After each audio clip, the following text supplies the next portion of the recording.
आकड़ा पर्ची ऐं मंशियात गुटका मावा अगर कंहिं बि एसेट हलाई त मां उन एसेट जे ख़िलाफ़ एफ आई आर दाख़िल कंदुमि ऐं तव्हांखे मुंहिंजो रिक्वेस्ट आहे सभिनी साथी दोस्तनि खे त इहा पॉइंट आउट मूंखे कंदो।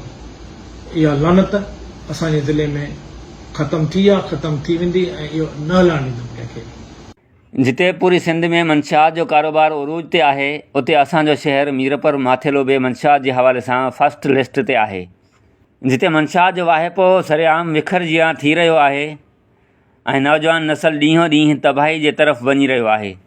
मंशियात खे रोकण लाइ हितां जे सोशल वर्करनि तोड़े शहरियुनि काफ़ी कोशिशूं पिण कयूं ऐं सभिनी मंशियात फिरोशनि जूं लिस्टूं ठाहे SHO खे पिण ॾिनियूं, पर अॼु ॾींहं ताईं कंहिं बि मंशियात फिरोश ख़िलाफ़ु का बि कार्रवाई अमल में न आई आहे। हिन मंशियात जे वापराइण सबबि हिते केतिरा ई नौजवान अजल जो शिकार थिया आहिनि ऐं केतिरनि ई माइरनि जूं हंजूं वीरान ख़ाली थी वियूं आहिनि। केतिरा ई मासूम गुलनि जहिड़ा ॿार यतीम बणिजी विया, जंहिंजो अॼु बि गुज़र सफ़र मुहाल बणियलु आहे, पर पोइ बि पुलिस जे कन ते का बि जूं नथी सुरे।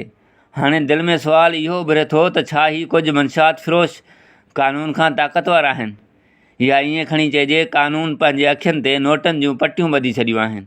आख़िर केसिताईं असांखे नौजवान ज़िंदगियुनि जूं क़ुर्बानियूं ॾियणियूं पवंदियूं।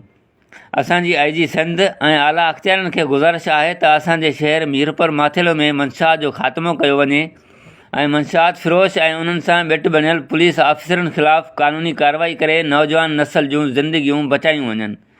उमर कोराई, मीरपुर माथेलो।